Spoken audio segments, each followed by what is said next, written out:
পবিত্রতা ও বৈশিষ্ট্যে জমজম কূপের পানি পৃথিবীর সকল পানির চেয়ে উত্তম।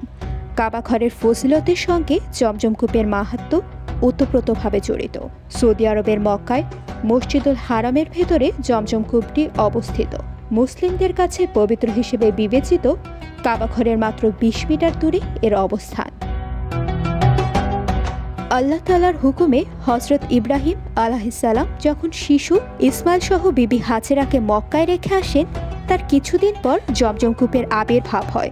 হযরত ইব্রাহিম আলাইহিসসালাম দুধের শিশু ইসমাইল ও বিবি হাজেরাকে মাত্র ১ মশক পানি এবং একটি থলেতে সামান্য কিছু খেজুর দিয়ে গেলেন। হাজেরা আলাইহিসসালাম মক্কার নির্জন ভূমিতে কয়েকদিন পর্যন্ত ওই পানি ও খেজুর খেলেন এবং ইসমাইলকে বুকের দুধ পান করালেন।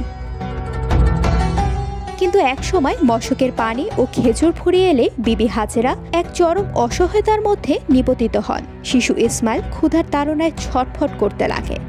এমতাবস্থায় তৃষ্ণাকাতর মা পানির খোঁজে সাফা ও মাওয়ারা পাহাড়ে দ্রুতবেগে দৌড়াতে লাগলেন। পরপর ৭ বার দৌড়ানোর পরও কোনো পানি না পেয়ে মহান আল্লাহর কাছে সাহায্য চান। আল্লাহ তাআলা মা হাজেরার দোয়া কবুল করেন।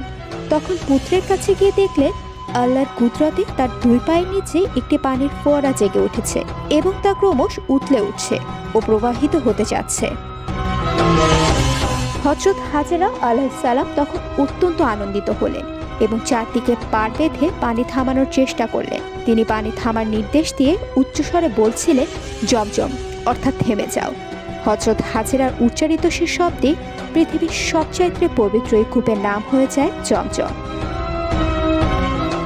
জমজমের পানি শুধু তৃষ্ণায় নিবারণ করে না, এটি ক্ষুধা নিবারণেও কাজ করে। এ পানি মানুষের শরীরের স্বস্তিও প্রবৃদ্ধি করে এবং হজমে সহায়তা করে। এছাড়া জমজমের পানির বাহ্যিক বিভিন্ন বৈশিষ্ট্য রয়েছে। এ পানি সম্পূর্ণ জীবাণুমুক্ত।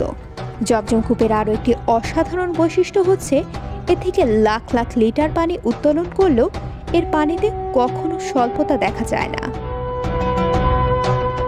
বহুগুণে সমৃদ্ধ মহান আল্লাহর পক্ষ থেকে পাওয়া বরকতময় নিয়ামতের পানি জমজম। জমজমের ১ ফোঁটা পানির যে নিজস্ব খনিজ গুণাগুণ আছে তা পৃথিবীর অন্য কোনো পানিতে নেই। জমজমের পানির গুণাগুণ ও উপকারিতার বিষয়টি চিকিৎসা বিজ্ঞানেও প্রমাণিত।